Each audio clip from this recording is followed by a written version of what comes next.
ಇವರಿಗೆ ಇವರ ಅಧ್ಯಕ್ಷತೆಯಲ್ಲಿ ಸಭೆಯನ್ನು ಆಯೋಜನೆ ಮಾಡಲಾಗಿದೆ. ಈ ಒಂದು ಸಭೆಯಲ್ಲಿ ಸಭಾಕ್ಕೆ ಬಂದು ಹಾಜರಾಗಿದ್ದಾರೆ ಶ್ರೀ ಪೊನ್ನಪ್ಪ ಸರ್ ಅವರಿಗೆ ಎಲ್ಲರ ಪರವಾಗಿ ಸ್ವಾಗತವನ್ನು ಬಯಸುತ್ತೇವೆ. ಅದೇ ರೀತಿ ನಾವು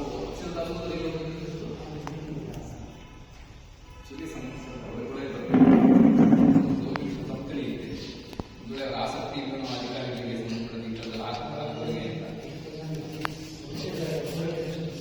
ಮುಖ್ಯ ಉಪಸ್ಥಿತಿ ಶ್ರೀಮತಿ ಪವನಕುಮಾರಿ ಅವರು ಅಧ್ಯಕ್ಷರು ಗ್ರಾಮ ಪಂಚಾಯತಿ ರಾಮನಗರ ಕೂಡ ಸಭೆಯಲ್ಲಿ ಹಾಜರಾಗಿದ್ದಾರೆ. ಅವರು ಕೂಡ ಎಲ್ಲರೂ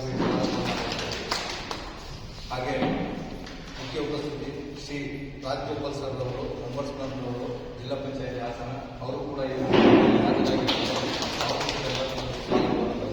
ಸದಸ್ಯರು ಯಾರ್ಯಾರಿದ್ದಾರೆ ಹಾಗೆ ಶ್ರೀ ತಾರಣ್ಣ ಸರ್ ಅವರು ತೋಟಗಾರಿಕೆ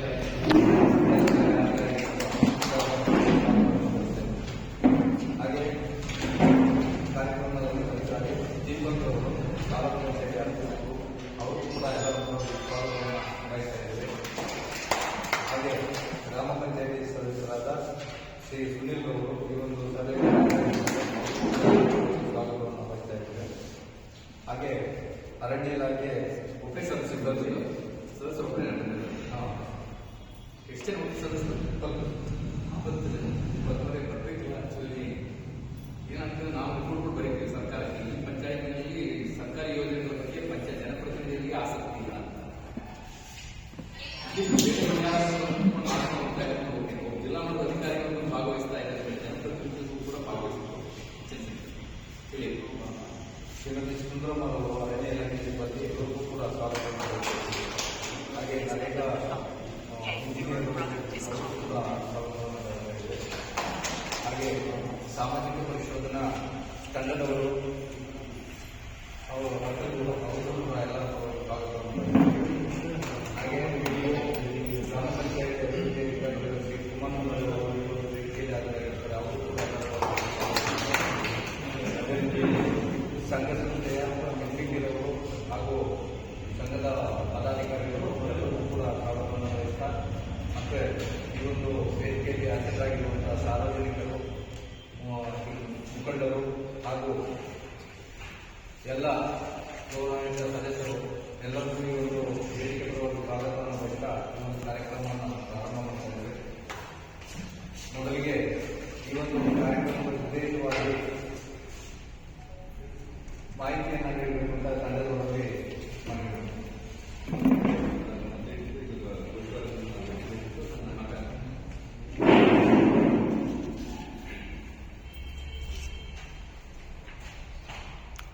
ರಾಮನಾಥಪುರ ಗ್ರಾಮ ಪಂಚಾಯಿತಿಯ ಸಾಮಾಜಿಕ ಪರಿಶೋಧನೆ ಗ್ರಾಮ ಸಭೆಯ ಅಧ್ಯಕ್ಷತೆಯನ್ನು ವಹಿಸಿರ್ತಕ್ಕಂಥ ಶಿಕ್ಷಣ ಇಲಾಖೆ ಅಧಿಕಾರಿಗಳು ಹಾಗೂ ಗ್ರಾಮ ಪಂಚಾಯಿತಿಯ ಗೌರವಾನ್ವಿತ ಅಧ್ಯಕ್ಷರೇ ಮತ್ತು ಸದಸ್ಯರುಗಳೇ, ತಾಲೂಕಿನ ಸಾಮಾಜಿಕ ಪರಿಶೋಧನಾ ತಂಡದ ವ್ಯವಸ್ಥಾಪಕರೇ ಮತ್ತು ಅವರ ತಂಡದವರೇ, ಗ್ರಾಮ ಪಂಚಾಯಿತಿಯ ಪಿಡಿಒರೇ ಮತ್ತೆ ಇನ್ನೊಬ್ರು ಇದ್ರಲ್ಲ ಫಿಸಿಕಲಿ ಚಾರ್ಜ್ ಇದ್ರಲ್ಲ ನಮ್ಮ ಸೆಕ್ರೆಟರಿ ಒಬ್ಬರು ಯಾರಾದ್ರೂ ಗ್ರೂಪ್ಗೆ ಯಾರು ಪಂಚಾಯತ್ ಅಲ್ಲಿ ಈ ಉಳಿದವರೆಗೂ ಬಂದು ಕೂತ್ಕೊಳ್ಳಿ. ಸ್ಟಾಫ್ ಅಲ್ಲಿ ಅವ್ರು ಬಂದು ಕೂತ್ಕೊಳ್ಳಿ, ಕೇಳಿ ಮಾಹಿತಿ ಕೇಳ್ಕೊಳ್ಳಿ. ಇದ್ರಿದಲ್ಲ ನೈಟ್ ಇದಲ್ಲ ನೈಟ್ ಯಾರಾದ್ರೂ ಒಬ್ಬರ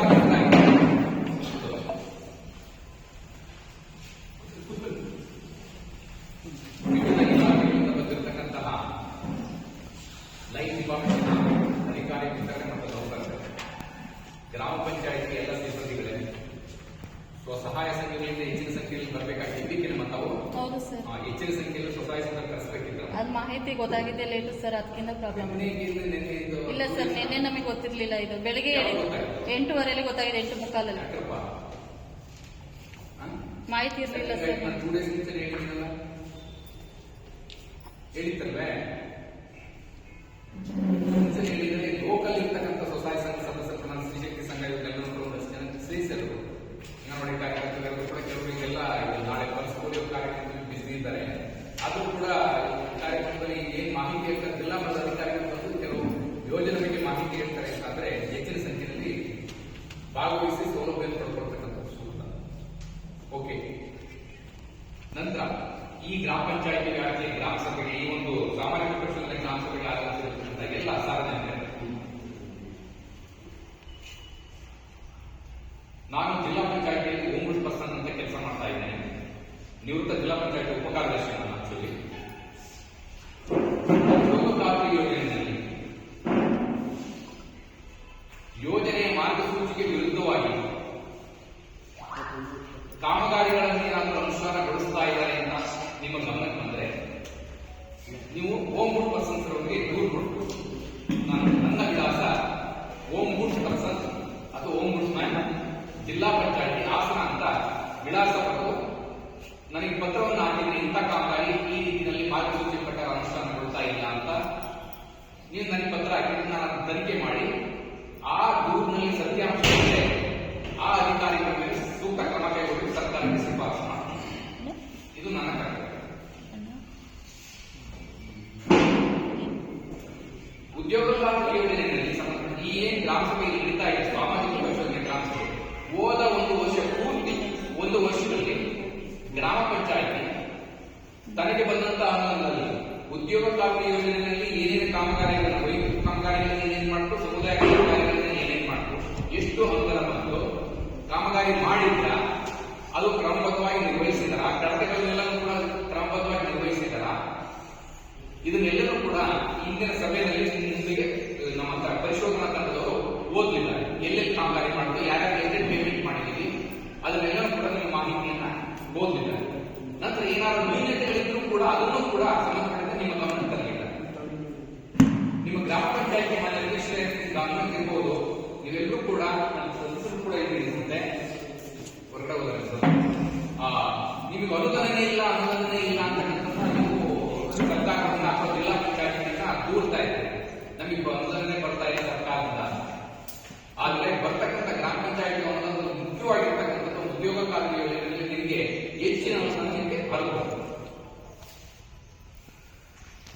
ಇದನ್ನು ಒಂದೊಂದು ಸರಿ ಜ್ಞಾಪಕ ಇಟ್ಕೊಳ್ಬೇಕು. ಎಷ್ಟು ಜನರಿಗೆ ನೀವು ಉದ್ಯೋಗ ಚೀಟಿಯನ್ನು ಕೊಟ್ಟು ಆ ಜನರು ಉದ್ಯೋಗ ಚೀಟಿ ತಗೊಂಡಾದ್ಮೇಲೆ ಕೆಲಸವನ್ನು ಬಂದ್ ಮಾಡ್ತಾರೆ. ಆಕ್ಟಿವ್ ಜಾಬ್ ಕಾರ್ಡ್ ಅಂತೀವಿ. 100 ಅಥವಾ 1000 ಜಾಬ್ ಕಾರ್ಡ್ ಇರ್ಬೋದು. ಆದ್ರೆ ಆ ಜಾಬ್ ಕಾರ್ಡ್ ಅಲ್ಲಿ ಇರ್ತಕ್ಕಂಥ ಎಷ್ಟು ಕುಟುಂಬಗಳು ಬಂದು ಕೆಲಸವನ್ನ ಮಾಡಿದ್ರು, ಅದು ಆಕ್ಟಿವ್ ಜಾಬ್ ಕಾರ್ಡ್ ಅಂತೀವಿ. ಅದನ್ನು ಆಧರಿಸಿಕೊಂಡು ನಿಮ್ಮ ಗ್ರಾಮ ಪಂಚಾಯತ್ಗೆ ಅನುದಾನ ಹರಿದು ಬರುತ್ತೆ. ಉದ್ಯೋಗ ಖಾತ್ರಿ ಹೆಚ್ಚಿನ ಸಂಖ್ಯೆಯಲ್ಲಿ ನೀವು ಜಾಬ್ ಕಾರ್ಡ್ ಅನ್ನು ಇಶ್ಯೂ ಮಾಡಿಸಿ ಕುಟುಂಬಗಳಿಗೆ. ನಂತರ ಅದರಲ್ಲಿರ್ತಕ್ಕಂತಹ ಕುಟುಂಬದಲ್ಲಿರ್ತಕ್ಕಂಥ ಜಾಬ್ ಕಾರ್ಡ್ ಮನೆಯಲ್ಲಿ ಕುಟುಂಬರಾಗುವುದಿಲ್ಲ, ಬಂದು ಕೆಲಸ ಮಾಡಬೇಕು. ಗ್ರಾಮ ಪಂಚಾಯತಿ ಸೂಚಿಸುವ ಕೆಲಸವನ್ನು ಮಾಡಬೇಕು. ವೈಯಕ್ತಿಕ ಇರ್ಬೋದು, ಸಮುದಾಯ ಇರ್ಬೋದು. ಆ ರೀತಿ ಮಾಡಿದಾಗ ನಿಮ್ಮ ಗ್ರಾಮ ಪಂಚಾಯತ್ಗೆ ಕೋಟಿ ಅನುದಾನ ಬರುತ್ತೆ. ಒಂದು ರೀತಿ ಉದ್ಯೋಗ ಖಾತ್ರಿ ಯೋಜನೆ ನಿಮಗೆ ಕಾಮಧೇನು ಕಲ್ಪವೃಕ್ಷ ಇದ್ದಾಗಿದೆ ಗ್ರಾಮ ಪಂಚಾಯತ್ಗೆ. ಈ ಯೋಜನೆಯಲ್ಲಿ ಹೆಚ್ಚಿನ ಎಷ್ಟು job card active job card ಇದಾವೆ ಅಂತ ಹೇಳ್ತೀವಲ್ಲ, ಆ ಆಕ್ಟಿವ್ ಜಾಬ್ ಕಾರ್ಡ್ ಅನುಗುಣವಾಗಿ ಹೆಚ್ಚಿನ ಅನುದಾನ ನಿಮ್ಮ ಗ್ರಾಮ ಪಂಚಾಯತ್ಗೆ ಬರುತ್ತೆ. ಜಾಬ್ ಕಾರ್ಡ್ ತಗೊಂಡಾದ ನಂತರದಲ್ಲಿ ಅವರಿಗೆ ತಿಳುವಳಿಕೆ ಹೇಳಬೇಕು. ವೈಯಕ್ತಿಕಲಾರ ಮಾಡಿ ಸಮುದಾಯಕ್ಕೆ ಕೂರಿಸಿ ಸಮುದಾಯಗಳಾರು ಮಾಡ್ಕೊಳ್ಳಿ. ಅವರು ವೈಯಕ್ತಿಕ ಕಾಮಗಾರಿಗಳನ್ನಾರು ಕೂಡ ಮಾಡ್ಕೊಳ್ಳಿ. ಯಾವ್ದಾದ್ರು ಮಾಡ್ಕೊಳ್ಳಿ ಅವರು ಜಾಬ್ ಕಾರ್ಡ್ ಇರ್ತಕ್ಕಂಥವ್ರು.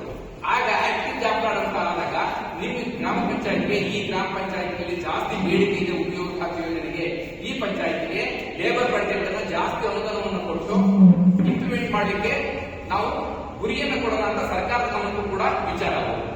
ಅದರಿಂದ ಯಾರ್ಯಾರು ಜಾಬ್ ಕಾರ್ಡ್ ತಗೊಂಡಿದ್ದೀರಿ ಅವರೆಲ್ಲರೂ ಕೂಡ ಒಂದು ಉದ್ಯೋಗ ಖಾತ್ರಿ ಕೆಲಸ ಮಾಡಿ ಅಂತ ಹೇಳ್ತೀವಿ. ನಂತರ ಜಾಬ್ ಕಾರ್ಡ್ ತಗೊಂಡೇ ಇಲ್ಲ ಅಂತ ಅಂದ್ರೆ ಒಂದು ಕುಟುಂಬಕ್ಕೆ ಒಂದು ಜಾಬ್ ಕಾರ್ಡ್ ಮಾತ್ರ ಕೊಡೋದು ಈ ಯೋಜನೆಯಲ್ಲಿ. ಯಾರು ಜಾಬ್ ಕಾರ್ಡ್ ತಗೊಂಡಿಲ್ಲ ಪಂಚಾಯತಿಗೆ ಒಂದು ಜಾಬ್ ಕಾರ್ಡ್ ತೆಗೆದುಕೊಳ್ಳಿ, ಜಾಬ್ ಕಾರ್ಡ್ ಅನ್ನು ಕೊಡ್ತಾರೆ, ಪರಿಶೀಲನೆ ಮಾಡ್ಕೊಳ್ಳಿ. ಆದ್ರೆ ಈ ರೀತಿ ಜಾಬ್ ಕಾರ್ಡ್ ತಗೊಳ್ಳುವಾಗ ಸರ್ಕಾರಿ ನೌಕರರು, ಗ್ರಾಮ ಪಂಚಾಯತಿ ಸಿಬ್ಬಂದಿಗಳು, ಅಂಗನವಾಡಿ ಕಾರ್ಯಕರ್ತೆಯರು, ಆಶಾ ಕಾರ್ಯಕರ್ತೆಯರು, ನಂತರ ಸರ್ಕಾರದಲ್ಲಿ ಕೆಲಸವನ್ನು ಮಾಡಿಕೊಂಡು ಸಂಬಳವನ್ನು ತಗೊಳ್ತಾ ಇರ್ತಕ್ಕಂಥವ್ರು ಸರ್ಕಾರಿ ನೌಕರರು, ಇವರು ಜಾಬ್ ಕಾರ್ಡ್ ತಗೊಂಡಿಲ್ಲ ಮತ್ತೆ ಜಾಬ್ ಕಾರ್ಡ್ ಸೇರೋವಾಗಿಲ್ಲ. ಆದ್ರೆ ಇವರ ಕುಟುಂಬದಲ್ಲಿ ಇರ್ತಕ್ಕಂಥವ್ರು ಅಂಗನವಾಡಿ ಕಾರ್ಯಕರ್ತೆ ಇರ್ಬೋದು, ಆಶಾ ಕಾರ್ಯಕರ್ತೆ ಇರ್ಬೋದು, ಯಾರೇ ಇರ್ಬೋದು, ಇವರು ಜಾಬ್ ಕಾರ್ಡ್ ತಗೊಳ್ಳೋಕೆ ಅವಕಾಶ ಇಲ್ಲ ಮತ್ತು ನಿಮ್ಮ ಹೆಸರು ಕೂಡ ಜಾಬ್ ಕಾರ್ಡ್ ತಗೊಳ್ಳಿಕ್ಕೆ ಅವಕಾಶ ಇಲ್ಲ. ಆದ್ರೆ ಇವರ ಕುಟುಂಬದ ಸದಸ್ಯರು ಜಾಬ್ ಕಾರ್ಡ್ ತಗೊಳ್ಳೋದು. ಇವನ್ ಗ್ರಾಮ ಪಂಚಾಯತ್ ಮಾನ್ಯ ಅಧ್ಯಕ್ಷರು ಕೂಡ ಸದಸ್ಯರು ಕೂಡ ಜಾಬ್ ಕಾರ್ಡ್ ತಗೊಂಡು ಉದ್ಯೋಗ ಖಾತ್ರಿಯಲ್ಲಿ ಕೆಲಸವನ್ನ ಮಾಡಬಹುದು. ಆದ್ರೆ ಗ್ರಾಮ ಪಂಚಾಯಿತಿಯ ಏನು ಜನಪ್ರತಿನಿಧಿಗಳು ಇರ್ತಾರೆ ಅವರು ವೆಂಡರ್ ಆಗಂಗಿಲ್ಲ, ಅಂದ್ರೆ ಸಾಮಗ್ರಿ ಸರಬರಾಜು ಮಾಡಂಗಿಲ್ಲ. ಆದ್ರೆ ಉದ್ಯೋಗ ಖಾತ್ರಿ ಯೋಜನೆಯಲ್ಲಿ ಜಾಬ್ ಕಾರ್ಡ್ ತಗೊಂಡು ಕೆಲಸವನ್ನು ಮಾಡಬಹುದು. ಅವರು ಕೂಡ ಈ ಯೋಜನೆ ಹಣ ಏನು ಬೇರೆಯವರು ಕೆಲಸ ಮಾಡಿದಾಗ 316 ರೂಪಾಯಿ ಕೊಡ್ತಾರೆ, ಆ ರೀತಿಯಲ್ಲಿ ಅವರು ಕೂಡ ಹಣ ದೊರೆಯುತ್ತೆ. ಸೊ ಅಷ್ಟೊಂದು ಅನುಕೂಲವನ್ನು ಸರ್ಕಾರ ಮಾಡಿಕೊಡ್ತದೆ. ಈ ಉದ್ಯೋಗ ಖಾತ್ರಿ ಯೋಜನೆಯ ಮುಖ್ಯ ಉದ್ದೇಶ ಕೆಲಸ ಇಲ್ಲ ಅಂತ ಬೇರೆ ಕಡೆಗೆ ವಲಸೆ ಹೋಗಬಾರದು ಜನಗಳು ಅಂತಕ್ಕಂಥದ್ದು ಸರ್ಕಾರದ ಉದ್ದೇಶ. ಕೆಲಸ ಸಿಗ್ತಾ ಇಲ್ಲ ನನಗೆ ಅಂತಕ್ಕಂಥದ್ದು ಬಿಟ್ಬಿಟ್ಟು ಹೋಗ್ತಾ ಇದ್ದಾರೆ. ಏನ್ ಈ ಸಮಸ್ಯೆ ನಾವು ಉತ್ತರ ಕರ್ನಾಟಕದಲ್ಲಿ ಜಾಸ್ತಿ ನೋಡ್ತೀವಿ. ಅಲ್ಲಿ ಹೆಚ್ಚಿನ ಜನರು ಕೆಲಸ ಇಲ್ಲ ಅಂತ ಅಂದ್ಬಿಟ್ಟು ಗುಳೆ ಹೋಗ್ತಾರೆ, ಅಂದ್ರೆ ಒಂದ್ ಕಡೆ ವಲಸೆ ಹೋಗ್ತಾ ಇರ್ತಾರೆ. ಇನ್ನು ನಮ್ಮ ಕಡೆಯಲ್ಲಿ ದಕ್ಷಿಣ ಕರ್ನಾಟಕ ಬಂದಾಗ ಸ್ವಲ್ಪ ಅಷ್ಟು ಬೇಡಿಕೆ ಇಲ್ಲದೆ ಇರ್ಬೋದು. ಆದ್ರೆ ಯೋಜನೆ ಹೇಳುತ್ತೆ ನಿಮ್ಮ ಬಿಡುವಿನ ವೇಳೆಯಲ್ಲಿ ಬಂದು ಯೋಜನೆಯಲ್ಲಿ ಕೆಲಸ ಮಾಡಿ ಹಣವನ್ನ ಪಡ್ಕೊಳ್ಳಿ ಅಂತ ಹೇಳ್ತೀವಿ. ನಿಮ್ಗೆ ಯಾವ ಕೆಲಸ, ನಿಮ್ಮ ಮನೆ ಕೆಲಸ ಇರ್ಬೋದು ಅಥವಾ ಕೃಷಿ ಕೆಲಸ ಇರ್ಬೋದು ಅಥವಾ ಬೇರೆ ಏನೇ ಕೆಲಸ ಮಾಡ್ತಾ ಇರ್ತಾರೆ ಅನ್ಕೊಳ್ಳಿ, ನಿಮ್ಮ ಬಿಡುವಿನ ವೇಳೆಯಲ್ಲಿ ಬಂದು ಈ ಯೋಜನೆಯಲ್ಲಿ ಕೆಲಸವನ್ನು ಮಾಡ್ಕೊಂಡು ಹಣವನ್ನ ಪಡ್ಕೊಳ್ಳಿ ಅಂತ ಹೇಳುತ್ತೆ. ಅದಕ್ಕೋಸ್ಕರ ಈ ತರ ಮಾಡ್ಕೊಂಡ್ರೆ ನಿಮ್ಗೆ ಹೆಚ್ಚಿನ ಅನುದಾನ ನಿಮ್ಮ ಗ್ರಾಮ ಪಂಚಾಯತ್ಗೆ ಹರಿದು ಬರುತ್ತೆ. ಒಂದು ರೀತಿ ಉದ್ಯೋಗ ಖಾತ್ರಿ ಯೋಜನೆ, ಮಹಾತ್ಮ ಗಾಂಧಿ ಉದ್ಯೋಗ ಖಾತ್ರಿ ಯೋಜನೆ ಕಾಮಧೇನು ಕಲ್ಪವೃಕ್ಷ ಇದ್ದಾಗೆ ನೀವು ಸರಿಯಾಗಿ ಮಾರ್ಗಸೂಚಿ ಪ್ರಕಾರದಲ್ಲಿ ಬಳಸ್ಕೊಟ್ಟು ಅಂದ್ರೆ ಕೋಟಿ ಕೋಟಿ ಅನುದಾನ ನಿಮ್ಮ ಗ್ರಾಮ ಪಂಚಾಯತಿ ಬರುತ್ತೆ. ಇನ್ನ ಇದನ್ನು ಬಿಡಿತು ಅಂದ್ರೆ ನಿಮ್ಮ ಗ್ರಾಮ ಪಂಚಾಯತ್ಗೆ ಸಂಬಂಧಪಟ್ಟಂತೆ 15ನೇ ಹಣಕಾಸು ಅನ್ನುವಂತ ಸರ್ಕಾರ ಒಂದು ರಿಸ್ಟ್ರಿಕ್ಷನ್ಸ್ ಮಾಡಿ ಇಂಥ ಉದ್ದೇಶಕ್ಕೆ ಬಳಸಬೇಕಂತ ಹೇಳಿರುತ್ತೆ. ಅದರಲ್ಲಿ ನಿಮ್ಮ ಅನುದಾನ ಬರುತ್ತೆ, ಕಡಿಮೆ ಮೊತ್ತದಲ್ಲಿರುವುದು. ಮತ್ತೆ ನೀವೇ ತೆರಿಗೆಯನ್ನು ಹಾಕಿ ವಸೂಲು ಮಾಡ್ಕೊಳ್ತಕ್ಕಂಥ ತೆರಿಗೆ ಡಿಸಿಬಿ ನಲ್ಲಿ ವಸೂಲು ಮಾಡಿ ಬಳಸ್ತಕ್ಕಂಥದ್ದು. ಇವೆಲ್ಲಕ್ಕಿಂತ ಮುಖ್ಯವಾಗಿ ಉದ್ಯೋಗ ಖಾತ್ರಿ ಯೋಜನೆಯಲ್ಲೇ ನಿಮ್ಗೆ ಹೆಚ್ಚಿನ ಅನುದಾನ ಗ್ರಾಮ ಪಂಚಾಯತ್ಗೆ ಅದು ಬರುತ್ತೆ. ಅದರಿಂದ ಇನ್ನೂ ಯಾರಾದ್ರೂ ಕೂಡ ಜಾಬ್ ಕಾರ್ಡ್ ತಗೊಂಡಿಲ್ಲ ಅಂತಂದ್ರೆ ಗ್ರಾಮ ಪಂಚಾಯತ್ ಬಂದು ವಿಚಾರಿಸಿ ಜಾಬ್ ಕಾರ್ಡ್ ಅನ್ನು ಕೊಡ್ತೀವಿ. ಒಂದು ಕುಟುಂಬಕ್ಕೆ ಒಂದು ಜಾಬ್ ಕಾರ್ಡ್ ಕೊಡ್ತೀವಿ. ಅದ್ರಲ್ಲಿ ಒಬ್ಬನೇ ವ್ಯಕ್ತಿ ಇರ್ಬೋದು ಆ ಕುಟುಂಬದಲ್ಲಿ, ಅಥವಾ 10 ಜನ ಇರ್ಬೋದು ಆ ಕುಟುಂಬದಲ್ಲಿ. ಜಾಯಿಂಟ್ ಫ್ಯಾಮಿಲಿ ಇದ್ದು 10 ಜನ ಇದ್ದಾರೆ, 10 ಜನರು ಕೂಡ 15 ವರ್ಷದ ಮೇಲ್ಪಟ್ಟವರು ಸರ್ಕಾರಿ ನೌಕರರು ಯಾರಿಲ್ಲ ಅವರೆಲ್ಲರಿಗೂ ಕೂಡ ಜಾಬ್ ಕಾರ್ಡ್ ಇಶ್ಯೂ ಮಾಡಿ ಒಂದು ಕುಟುಂಬಕ್ಕೆ ಒಂದು ಜಾಬ್ ಕಾರ್ಡ್ ಕೊಡ್ತೀವಿ. ಅವರೆಲ್ಲರೂ ಕೂಡ ಪಂಚಾಯತ್ನಲ್ಲಿ ಬಂದು ಕೆಲಸವನ್ನು ಮಾಡ್ತೀವಿ. ಅರ್ಜಿ ಕೊಟ್ರಿ, ಜಾಬ್ ಕಾರ್ಡ್ ತಗೊಂಡ್ರಿ, ಕೆಲಸ ಆಯ್ತು, ನಂತರ ಜಾಬ್ ಕಾರ್ಡ್ ನಿಮಗೆ ಕೊಟ್ಟರು. ಕೊಟ್ಟಾದ ನಂತರದಲ್ಲಿ ನೀವು ನಮಗೆ ಕೆಲಸವನ್ನ ಕೊಡಿ ಅಂತ ಅಂದ್ಬಿಟ್ಟು ಗ್ರಾಮ ಪಂಚಾಯತ್ ಕೇಳ್ಕೊಡ್ಬೇಕು. ಜಾಬ್ ಕಾರ್ಡ್ ತಗೊಂಡಾಯ್ತಲ್ಲ, ಜಾಬ್ ಕಾರ್ಡ್ ತಗೊಂಡಾದ್ಮೇಲೆ ನಮಗೆ ಕೆಲಸ ಕೊಡಿ, ವೈಯಕ್ತಿಕ ಇರ್ಬೋದು ಸಮುದಾಯ ಇರ್ಬೋದು, ಕೆಲಸ ಕೊಡಿ ಅಂತ ಗ್ರಾಮ ಪಂಚಾಯತ್ ಕೇಳ್ಕೊಡ್ಬೇಕು. ಈ ರೀತಿ ಕೇಳ್ಕೊಂಡಾಗ 15 ದಿವಸಗಳ ಒಳಗಾಗಿ ಗ್ರಾಮ ಪಂಚಾಯತ್ ನಿಮಗೆ ಕೆಲಸ ಕೊಡ್ಲಿಲ್ಲ ಅಂತಂದ್ರೆ ನಿರುದ್ಯೋಗ ಭತ್ಯೆ ಕೊಡ್ಬೇಕಾಗುತ್ತೆ. ಈ ವಿಚಾರಗಳನ್ನ ಇವರು ನಮ್ಮ ತಮ್ಮ ಹೆಸರು ಏನಾಗಿದ್ರು ಅವರು ಕಾರ್ಯದರ್ಶಿಯವರು ನಿಮ್ಮ ತರಬೇತಿನಲ್ಲಿ ಎಸ್ಐಡಿ ತರಬೇತಿನಲ್ಲಿ ಈ ಸಂಬಂಧಪಟ್ಟ ವಿಚಾರಗಳನ್ನೆಲ್ಲರೂ ಕೂಡ ಯಾರಾದರೂ ವಿಚಾರ ತಿಳಿಸಿದ್ರೆ ಇನ್ನಾರಿನಲ್ಲಿ ಕೆಲಸ ಕೇಳಿದಾಗ ಕೆಲಸ ಕೇಳಿದ 15 ದಿವಸ ಕೊಡ್ಬೇಕಾದ್ರೆ ಕೆಲಸ ಕೊಡದೇ ಇದ್ರೆ ನಿರುದ್ಯೋಗ ಭತ್ಯೆ ಕೊಡ್ಬೇಕಾಗುತ್ತೆ ಅಂತ ವಿಚಾರವನ್ನ ತಮಗೆ ಗಮನ ತಂದ್ರೆ ಹೇಳಿದ್ರು ಅಥವಾ ಮಾಹಿತಿ ತಿಳ್ಕೊಂಡಿದ್ರಿ. ಓಕೆ ನೋಡಿ, ಈ ವಿಚಾರ ಇದು ಅಷ್ಟೊಂದು ಗಂಭೀರವಾಗಿ ಪರಿಗಣಿಸಿದೆ ಸರ್ಕಾರ. ಉದ್ಯೋಗ ಕೇಳಿದ 15 ದಿವಸಗಳ ಒಳಗಾಗಿ ನಿಮಗೆ ಕೆಲಸವನ್ನು ಕೊಡ್ಲಿಲ್ಲ ಅಂತಂದ್ರೆ ನಿರುದ್ಯೋಗ ಭತ್ಯೆ ಕೊಡಬೇಕಾಗುತ್ತೆ ಅಂತಕ್ಕಂಥ ವಿಚಾರ. ನಿರುದ್ಯೋಗ ಭತ್ಯೆ ಎಷ್ಟು ಕೊಡಬೇಕು? ಈ ಯೋಜನೆಯಲ್ಲಿ ಕೆಲಸ ಮಾಡಿದ ಒಂದು ದಿವಸಕ್ಕೆ 316 ರೂಪಾಯಿನ ಹಣವನ್ನು ಕೊಡ್ತಾರೆ, ಕೂಲಿ ಹಣವಾಗಿ ನಿಮಗೆ ಕೊಡ್ತಾರೆ. ಒಂದು ಕುಟುಂಬಕ್ಕೆ ಈ ರೀತಿ ಒಂದು ವರ್ಷದಲ್ಲಿ 100 ದಿನದ ಕೆಲಸವನ್ನು ಮಾಡಲಿಕ್ಕೆ ನಿಮ್ಗೆ ಅವಕಾಶ ಇದೆ ಉದ್ಯೋಗ ಖಾತ್ರಿ ಯೋಜನೆ. ಸೊ ಈ 100 ದಿನದಲ್ಲಿ ಮೊದಲ 30 ದಿವಸದವರೆಗೆ ನೀವು ಕೆಲಸ ಮಾಡದೇ ಇದ್ರು ಕೂಡ ಗ್ರಾಮ ಪಂಚಾಯತ್ ನಿರುದ್ಯೋಗ ಭತ್ಯೆಯಾಗಿ 25% ಅನ್ನ 316 ರೂಪಾಯಿನ 25% ಅನ್ನ ನಿಮ್ಗೆ ಕೆಲಸ ಮಾಡದೇ ಇದ್ರು ಕೂಡ ಕೆಲಸ ಕೊಡ್ಲಿಲ್ವಲ್ಲ ಅದಕ್ಕೋಸ್ಕರ ನಿರುದ್ಯೋಗ ಭತ್ಯೆ ಕೊಡಬೇಕಾಗುತ್ತೆ.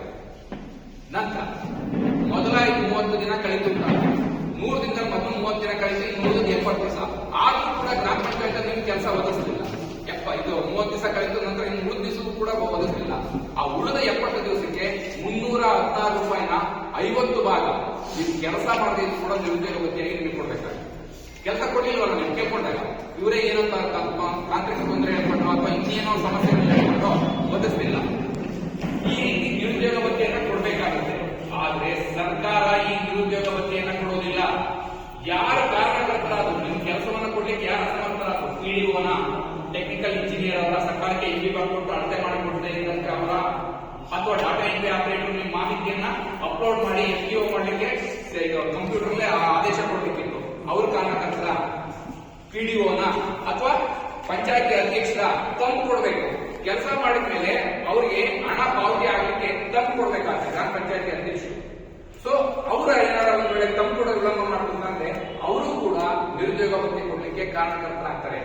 ಒಂದು ವೇಳೆ ತಾಲೂಕು ಪಂಚಾಯತಿ ಸಿಬ್ಬಂದಿಗಳು ಅಥವಾ ಅಧಿಕಾರಿಗಳು ಅವರು ಕೂಡ ಕ್ರಿಯಾ ಯೋಜನೆಯನ್ನು ಸರ್ಕಾರಕ್ಕೆ ಅಪ್ರೂವಲ್ ಮಾಡಿದ್ರೆ ಕಳಿಸ್ಕೊಡ್ಬೇಕಾಗುತ್ತೆ. ಅದನ್ನು ಸರ್ಕಾರಕ್ಕೆ ಅಪ್ರೂವಲ್ ಮಾಡಿಕೊಡಲಿಲ್ಲ ಅಂತಂದ್ರೆ ತಾಲೂಕು ಪಂಚಾಯತಿ ಅಧಿಕಾರಿ ನೌಕರರು ಕೂಡ ಈ ನಿರುದ್ಯೋಗ ಭತ್ಯೆ ಕೊಡಲಿಕ್ಕೆ ಕಾರಣಕ್ಕೆ. ಅದರಿಂದ ಇವರು ತಮ್ಮ ಜೇಬಿನಿಂದ ಕೊಡಬೇಕು, ಸರ್ಕಾರ ಕೊಡೋದಿಲ್ಲ ನಿರುದ್ಯೋಗ ಭತ್ಯೆಯನ್ನ. ಇವರು ತಮ್ಮ ಜೇಬಿನಿಂದ ಯಾರು ಕಾರಣಕರ್ತರಾದರೂ ನಿಮ್ಗೆ ಕೆಲಸವನ್ನ ಕೊಡ್ಲಿಲ್ಲ 15 ದಿವಸ ಆದರೂ ಕೂಡ ಯಾರು ಅಸಮರ್ಥರಾದಲ್ಲ ಅವರು ತಮ್ಮ ಜೇಬಿನಿಂದ ಕೊಡಬೇಕಾಗುತ್ತೆ.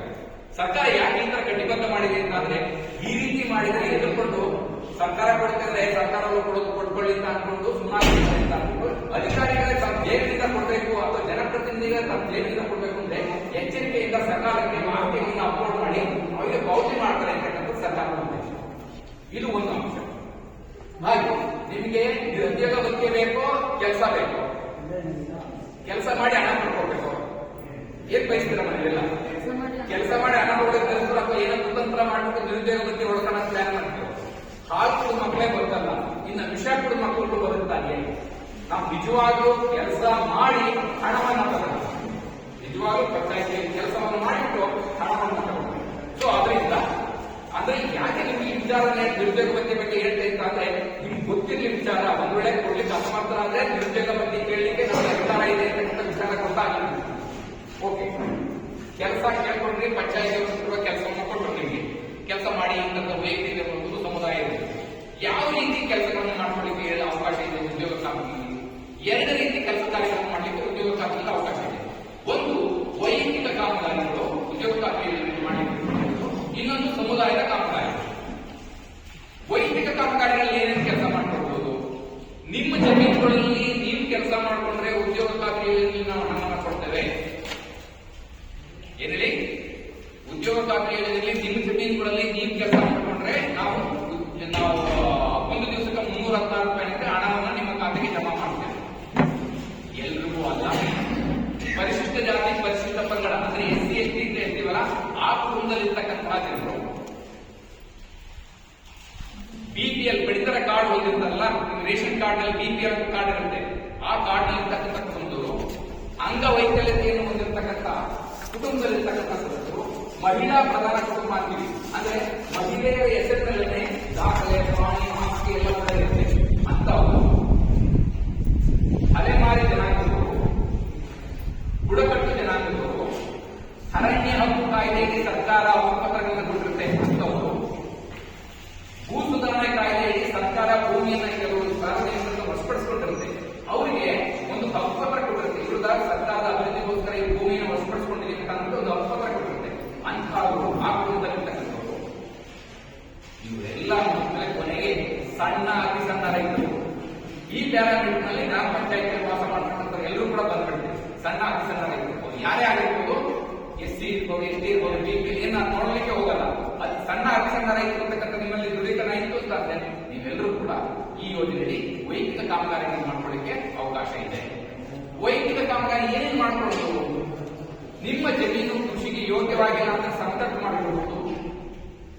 ನಂತರ ಅಲ್ಲಿ ಕೃಷಿ ಹೊಂಡಗಳನ್ನು ನಿರ್ಮಾಣ ಮಾಡ್ಕೋಬಹುದು. ಆದ್ರೆ ಕೃಷಿ ಹೊಂಡವನ್ನ ಯಾವುದೇ ಕಾರಣಕ್ಕೂ ಮುಚ್ಚಬಾರದು. ಈ ಹಿಂದೆಲ್ಲ ಮಾಡ್ಕೊಂಡಂತ ಕೆಲವರು ಕೃಷಿ ಹೊಂಡವನ್ನು ಮುಚ್ಚುತ್ತಾ ಇದ್ದಾರೆ. ಆದ್ರಿಂದ ಫಲಾನುಭವಿಯಿಂದ ಬಳಸ್ಕೊಳ್ತಾರೆ. ಚಾಪಕಾಲದಲ್ಲಿ ಬಳಸ್ಕೊಂಡ್ಬಿಟ್ಟು ನಾವು 3 ವರ್ಷದಲ್ಲೂ ಕೂಡ ಮುಚ್ಚೋದಿಲ್ಲ, ಬಳಸ್ಕೊಳ್ತೀವಿ ಅಂತ. ಆ ರೀತಿ ಇದು ಕೃಷಿ ಹೊಂಡಗಳನ್ನು ಮಾಡ್ಕೊಳ್ಬಹುದು. ಬದುಗಳನ್ನ ನಿರ್ಮಾಣ ಮಾಡಬಹುದು. ಮಳೆ ನೀರು ಅಲ್ಲದನ್ನೇ ಬಿಟ್ಟು ಮಳೆ ನೀರು ಭೂಮಿ ಒಳಗಡೆ ಹಿಗ್ಲಿಂತ ಕಂದಕಗಳನ್ನು ನಿರ್ಮಾಣ ಮಾಡಿ ಭೂಮಿ ಮಳೆ ನೀರು ಭೂಮಿ ಒಳಗಡೆ ಹಿಂಗೋಗ್ಲಿಕ್ಕೆ ಕಂದಕಗಳನ್ನು ಮಾಡಿಕೊಡ್ತಾರೆ. ಅದಕ್ಕೆ ಉದ್ಯೋಗ ಆಗಲು ಅವಕಾಶ ಇದೆ. ನೀರುಗಾಲುವೆಗಳನ್ನು ನೀವು ಜಮೀನುಗಳಲ್ಲಿ ಮಾಡ್ಕೊಳ್ತೀವಿ, ಮಾತಾಡ್ಕೊಂಡಿದ್ಯಾ, ಉದ್ಯೋಗ ಆಗಲು ಅವಕಾಶ ಇದೆ. ನಂತರ ತೋಟಗಾರಿಕೆ ಇಲಾಖೆ, ಕೃಷಿ ಇಲಾಖೆ, ರೇಷ್ಮೆ ಇಲಾಖೆ, ಮೀನುಗಾರಿಕೆ ಇಲಾಖೆ, ಈ ಇಲಾಖೆಯಿಂದ ಕೊಡ್ತಕ್ಕಂಥ ಸೌಲಭ್ಯಗಳು, ಗಿಡಗಳನ್ನು ನಿಮ್ಮ ಭೂಮಿನಲ್ಲಿ ಬೆಳೆಸಿಕೊಂಡು ಅಭಿವೃದ್ಧಿಯನ್ನು ಪಡಿಸಿಕೊಳ್ಳಲು ಕೂಡ ಅವಕಾಶ ಇದೆ.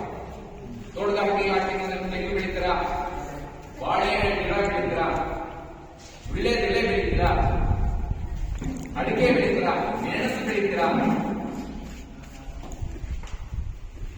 ಪಪ್ಪಾಯ ಬೆಳೀತೀರಾ, ನುಗ್ಗೆ ಗಿಡ ಬೆಳೀತೀರಾ, ಸೀಬೆಹಣ್ಣು ಬೆಳೀತೀರಾ, ಎಲ್ಲ ಕೂಡ ಉದ್ಯೋಗಕ್ಕೆ ಅವಕಾಶ ಇದೆ. ಅರಣ್ಯ ಇಲಾಖೆಯಿಂದ ಬರ್ತಕ್ಕಂಥ ಗಿಡಗಳನ್ನು ಕೂಡ ನೀವು ಜಮೀನಲ್ಲಿ ಬೆಳೆಸ್ಕೊಳ್ಳಿಕ್ಕೆ ಅವಕಾಶ ಮಾಡಿ ಉದ್ಯೋಗಕ್ಕೆ. ಅವುಗಳನ್ನು ಕೂಡ ನೀವು ಜಮೀನಲ್ಲಿ ಬೆಳೆಸ್ಕೊಂಡ್ರೆ ಫಲಾನುಭವಿ ವೈಯಕ್ತಿಕ ಫಲಾನುಭವಿಗಳಲ್ಲಿ ನಾವು ಹಣವನ್ನು ಪಾವತಿ ಮಾಡ್ತೀವಿ. ನಂತರ ದನದ ಕೊಟ್ಟಿಗೆ ಮಾಡ್ಕೊಳ್ತಾರೆ ಅವರಿಗೆ ಜನರಲ್ ಅವರಿಗೆ 19,000 ರೂಪಾಯಿ, SC ST ಅವರಿಗೆ 43,000 ರೂಪಾಯಿ ಕೊಡ್ತಾ ಇದೆ. ಆದ್ರೆ ಈ ವರ್ಷದಿಂದ ಯಾರು ಹೊಸದಾಗಿ ದಂಡ ಕೊಟ್ಟಿಗೆಗಳನ್ನು ಮಾಡ್ಕೊಡ್ತಾರೆ, ಕ್ರಿಯಾ ಯೋಜನೆ ಬಂದು ಅಪ್ರೂವಲ್ ಆಗಿರ್ತಾರೆ ಅವ್ರಿಗೆ 57,000 ರೂಪಾಯಿ. SC ST ಯಾರೇ ಆಗಿರ್ಬೋದು, ಎಂದರೆ ಆಗಿರ್ಬೋದು, ಅಂತ ಫಲಾನುಭವಿ ಆಗಿರ್ಬೋದು ಅಂದ್ರೆ 57,000 ರೂಪಾಯಿನ ಕೊಡ್ಬೇಕು. ಯಾರೇ ಆಗಿರ್ಬೋದು ಅವಕಾಶವನ್ನು ಉದ್ಯೋಗ ಹಾಕಲು ಅವಕಾಶ ಮಾಡಿದ್ರು. ಇಲ್ಲ ನೀವು ಕುರಿ ಶೆಡ್ ಮಾಡ್ಕೊಡ್ತೀರಾ, ಕೋಳಿ ಶೆಡ್ ಮಾಡ್ಕೊಡ್ತೀರಾ, ಮೇಕೆ ಶೆಡ್ ಮಾಡ್ಕೊಡ್ತೀರಾ, ಹಂದಿ ಶೆಡ್ ಮಾಡ್ಕೊಡ್ತೀರಾ, ಉದ್ಯೋಗ ಹಾಕಲು ಅವಕಾಶ. ನಿಮ್ಮ ಮನೆಯಲ್ಲಿ ಬಳಸಿದಂತಹ ನೀವು ಹೊರಗೆ ಹೋಗಿ ಗಲೀಜಾಗಬಾರ್ದಂತ ಬಚ್ಚಲ ಗುಂಡಿಗಳನ್ನ ಮಾಡ್ಕೊಳ್ಳಿಕ್ಕೆ ಸೋಪ್ ಬಿಟ್ ಅಂತೀವಿ. ಬಚ್ಚಲ ಗುಂಡಿಗಳನ್ನ ಮಾಡ್ಕೊಳ್ಳಿಕ್ಕೆ ಅವಕಾಶ ಉದ್ಯೋಗ ಖಾತೆ. ನಂತರ ಸರ್ಕಾರದ ವಸತಿ ಯೋಜನೆಗಳಲ್ಲಿ ಮನೆ ಕೊಟ್ಟಿರುತ್ತೆ ನಿಮಗೆ. ಡಾಕ್ಟರ್ ಅಂಬೇಡ್ಕರ್ ವಸತಿ ಯೋಜನೆ ಇರ್ಬೋದು, IAY ಯೋಜನೆ ಕೊಟ್ಟಂತ ಮನೆಗಳಿರ್ಬೋದು, ಪ್ರಧಾನಮಂತ್ರಿ ಆವಾಸ್ ಯೋಜನೆ ಕೊಟ್ಟಂತ ಕೇಂದ್ರ ಸರ್ಕಾರದ ಮನೆಗಳಾಗಿರ್ಬೋದು, ಬಸವ ವಸತಿ ಯೋಜನೆಗಳಾಗಿರ್ಬೋದು. ಇವುಗಳಿಂದ ಸರ್ಕಾರ ಏನು ಅನುದಾನ ಕೊಡುತ್ತೆ? ಒಂದು ಉದಾಹರಣೆಗೆ 1,20,000 ಕೊಡಬಹುದು ಕೆಲವು ಯೋಜನೆಯಲ್ಲಿ, ಕೆಲವರಲ್ಲಿ 1.5 ಲಕ್ಷ ಕೊಡುತ್ತೆ, ಕೆಲವರಿಗೆ 2 ಲಕ್ಷ ಕೊಡುತ್ತೆ. ಆ ಹಣದ ಜೊತೆಗೆ ಉದ್ಯೋಗ ಖಾತೆಯಲ್ಲಿ 90 ಮಾನವ ದಿನಗಳು ಅಂದ್ರೆ 316 ರೂಪಾಯಿ ಇಂಟು 90. ಇದನ್ನ ಅಡಿಷನಲ್ ಆಗಿ ತಳಪಾಯ, ಗೋಡೆ, ಮೇಲ್ಚಾವಣಿ ಈ ರೀತಿ ಹಂತವಾಗಿ ಮಾಡ್ಕೊಂಡಾಗೆ ನಾವು ವಸತಿ ಯೋಜನೆಯಲ್ಲಿ ಅನುಕೂಲ ಆಗಲಿ ಅಂತ 316 ರೂಪಾಯಿ ಇಂಟು 90 ದಿನ, ಅದಕ್ಕೆ ಹಂತವಾಗಿ ಫಲಾನುಭವಿಗೆ ಹಣ ಅನುಕೂಲ ಆಗಿದೆ. ನಂತರ ತೆರೆದ ಬಾವಿ ಮಾಡ್ಕೊಡ್ತೀನಿ ಅಂತಾದ್ರೆ ಇಲ್ಲಿ ಆಗೋದಿಲ್ಲ.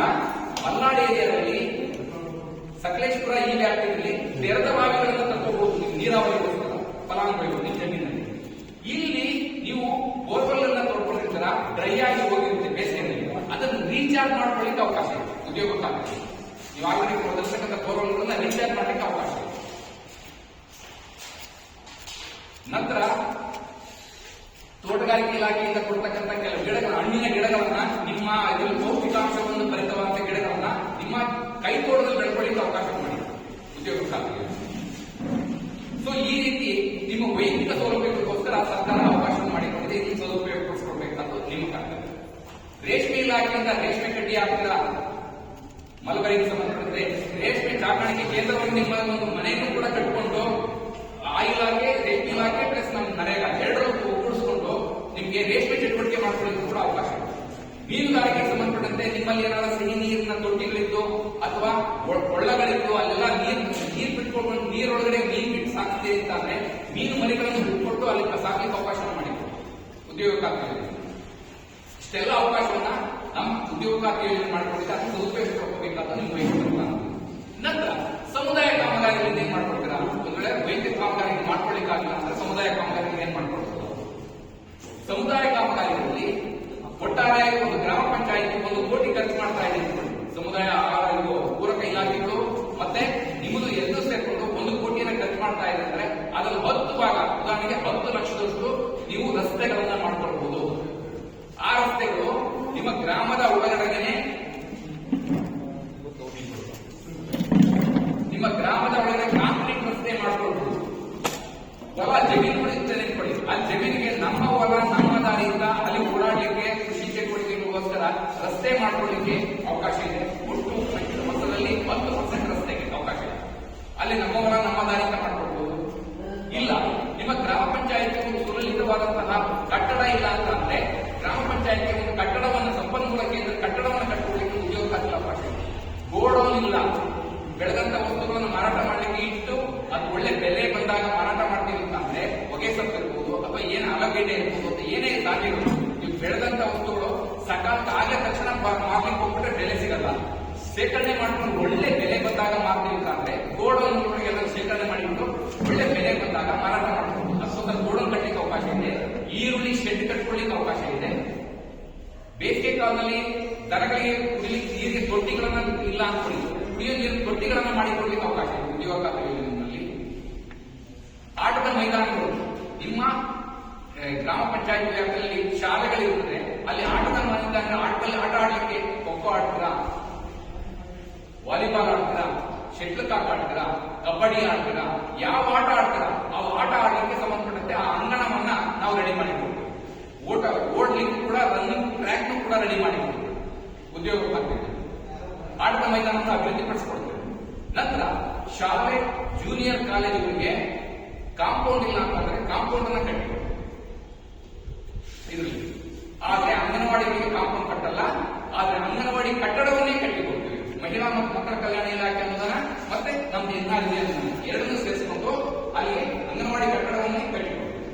ಉದ್ಯೋಗ ಸ್ವಸಹಾಯ ಸಂಘಗಳು, ಸ್ತ್ರೀ ಶಕ್ತಿ ಸಂಘಗಳು ಇವರು ತಮ್ಮ ಮೀಟಿಂಗ್ ಅನ್ನ ಮಾಡ್ಕೊಳ್ಳಿಕ್ಕೆ ಸ್ಥಳ ಇಲ್ಲ ಅಂತ ಅನ್ಕೊಂಡು ಅವರು ತೊಂದರೆಯನ್ನು ಪಡ್ತಾ ಇರ್ತಾರೆ. ಅಥವಾ ಚಟುವಟಿಕೆಗಳನ್ನ ಮಾಡ್ಕೊಳ್ಳಿಕ್ಕೆ ಟೈಲರಿಂಗ್ ಇರ್ಬೋದು ಅಥವಾ ಯಾವ ಗೃಹೋಪಯೋಗಿ ಚಟುವಟಿಕೆಗಳನ್ನ ಮಾಡ್ಕೊಳ್ಳಿಕ್ಕೆ, ಕರಕುಶಲ ವಸ್ತುಗಳನ್ನು ಮಾಡ್ಕೊಳ್ಳಿಕ್ಕೆ ಒಂದು ಸೂಕ್ತವಾದ ಸ್ಥಳ ಇಲ್ಲ ಅಂತಂದ್ರೆ ಸಂಜೀವಿನಿ ಶೆಡ್ ಅಂತ ಮಾಡ್ಕೊಳ್ಳಿಕ್ಕೆ ಅವಕಾಶ ಇದೆ. 17 ಲಕ್ಷದಲ್ಲಿ ಸಂಜೀವಿನಿ ಶೆಡ್ ಮಾಡ್ಕೊಳ್ಳಿಕ್ಕೆ ಉದ್ಯೋಗಕ್ಕೆ ಅವಕಾಶ ಇದೆ ಸೊಸೈಟಿ. ನಂತರ ನಿಮ್ಮ ಗ್ರಾಮದಲ್ಲಿ ಇರ್ತಕ್ಕಂತಹ ಹಳ್ಳ, ಕೊಳ್ಳ, ನದಿ, ನಿಮ್ಮ ನದಿ ಹರಿಯುತ್ತೆ, ಬೇರೆ ಕಡೆ ನದಿ ಹರಿಯುವುದಿಲ್ಲ.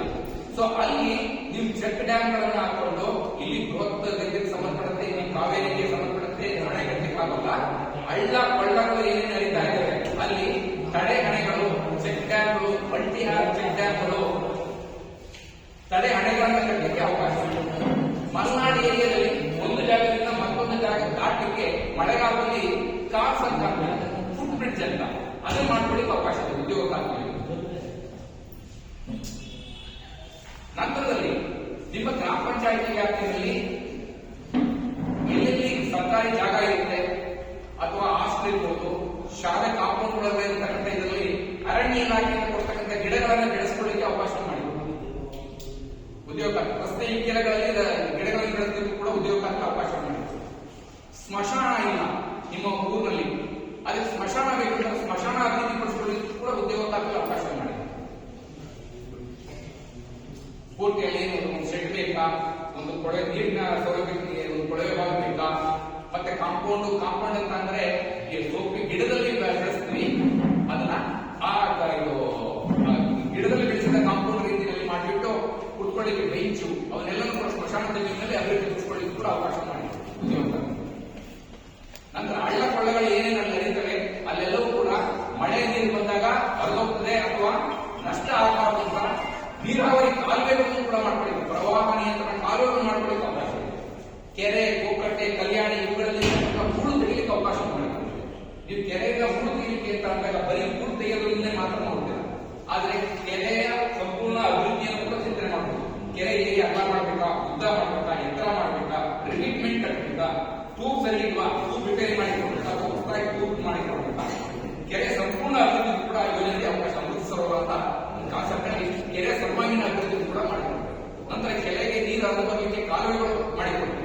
ಕೆರೆ ತುಂಬಿದ ಮೇಲೆ ನೀರು ಹರಿದು ಹೋಗ್ಲಿಕ್ಕೆ ಕೂಡ ಅದು ಸಂಬಂಧಪಟ್ಟ ಫೀಡರ್ ಚಾನಲ್ ಹೋಗ್ತೀವಿ, ಅವನು ಕೂಡ ಮಾಡ್ಕೊಳ್ಳಿಕ್ಕೆ ಅವಕಾಶ. ಸೊ ಇಷ್ಟೊಂದು ಉದ್ಯೋಗ ಖಾತ್ರಿಗೆ ಅವಕಾಶ ಮಾಡಿಕೊಟ್ರನ್ನ ನೀವು ಸದುಪಯೋಗ ಪಡ್ಕೊಳ್ಬೇಕಾಗ್ತದೆ ಗ್ರಾಮ ಸರ್ಕಾರ. ನಂತರ ಸರ್ಕಾರಿ ನೌಕರರು ಮತ್ತೆ ಅಂಗನವಾಡಿ ಕಾರ್ಯಕರ್ತರು, ಗ್ರಾಮ ಪಂಚಾಯತ್ ಸಿಬ್ಬಂದಿಗಳು ಜಾಬ್ ಕಾರ್ಡ್ ತಗೊಂಡ್ರೆ ಕೆಲಸ ಮಾಡಕ್ಕಿಲ್ಲ ಅಂತ. ಆದ್ರೆ ನಿಮ್ಮ ಕುಟುಂಬದವರು ಜಾಬ್ ಕಾರ್ಡ್ ತಗೊಂಡು ಉದ್ಯೋಗ ಖಾತ್ರಿಗೆ ಅಂಗನವಾಡಿ ಕಾರ್ಯಕರ್ತೆ ಅವ್ರ ಕುಟುಂಬದವರು ಜಾಬ್ ಕಾರ್ಡ್ ತಗೊಳ್ಬಹುದು, ಉದ್ಯೋಗ ಖಾತ್ರಿಗೆ ಕೆಲಸ ಮಾಡಬಹುದು. ಆದ್ರೆ ಅಂಗನವಾಡಿ ಕಾರ್ಯಕರ್ತೆ ಕೆಲಸ ಮಾಡಲಿಕ್ಕಾಗಲ್ಲ. ಉದಾಹರಣೆ ಗ್ರಾಮ ಪಂಚಾಯತಿ ಕಾರ್ಯದರ್ಶಿ ಅವ್ನು ಕೆಲಸ ಮಾಡಲಿಕ್ಕಾಗಲ್ಲ. ಆದ್ರೆ ಅವ್ರ ಕುಟುಂಬ ತಂದೆ, ತಾಯಿ ಅಥವಾ ಹೆಂಡತಿ, ಮಕ್ಕಳು ಏನಿರ್ತಾರೆ ಅವರು ಸರ್ಕಾರಿ ನೌಕರರು ಅಲ್ಲ ಅಂತ ಅಂದ್ರೆ ಅವ್ರು ಜಾಬ್ ಕಾರ್ಡ್ ಕೆಲಸವನ್ನು ಮಾಡ್ತಾರೆ.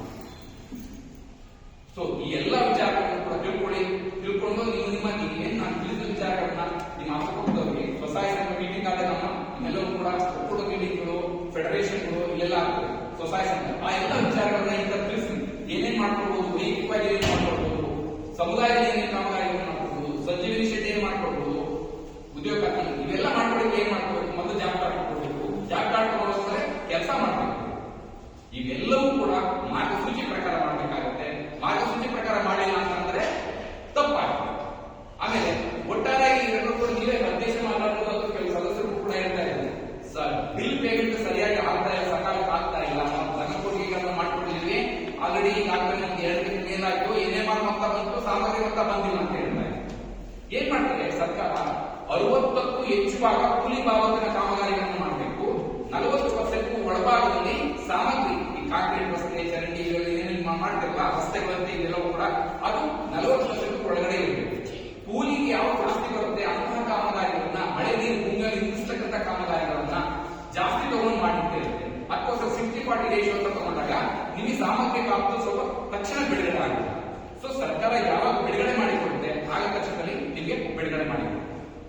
ಈ ವಿಚಾರ ತಿಳ್ಕೊಳ್ಳಿ. ನಂತರ ನೀವು ಇನ್ನೊಂದು ಪ್ರಶ್ನೆ ಮಾಡಬಹುದು.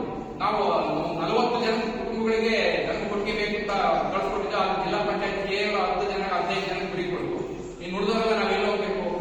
ಖಂಡಿತ ಈ ವರ್ಷ ಇಲ್ಲ ಅಂದ್ರೆ ಮುಂದಿನ ವರ್ಷ ನೀವು ಮಾಡಿಕೊಡ್ತೇವೆ. ಯಾಕೆ 60-40 ರೇಷಿಯೋ ಜಾಸ್ತಿ ಸಾಮಗ್ರಿ ಕೊಟ್ಟಿಗೆನಲ್ಲಿ ಬಳಕೆ ಆಗೋದ್ರಿಂದ ಸ್ವಲ್ಪ ಅಲ್ಲಿ ಇರ್ತಾ ಇದೆ. ಸೊ ಆ ಎಲ್ಲ ಅವಕಾಶಗಳನ್ನ ನೀವು ಸದುಪಯೋಗ ಪಡ್ಕೊಳ್ಳಿ. ನಂತರ ಶಾಲೆಗಳಿಗೆ ಮತ್ತೆ ಅಂಗನವಾಡಿಗಳಿಗೆ ಶೌಚಾಲಯಗಳು ಇಲ್ಲ ಅಂತಂದ್ರೆ ನಾವು ಹೈಟೆಕ್ ಶೌಚಾಲಯಗಳನ್ನ ಉದ್ಯೋಗಕ್ಕಾಗಿ ತಂದುಕೊಡ್ತೀವಿ.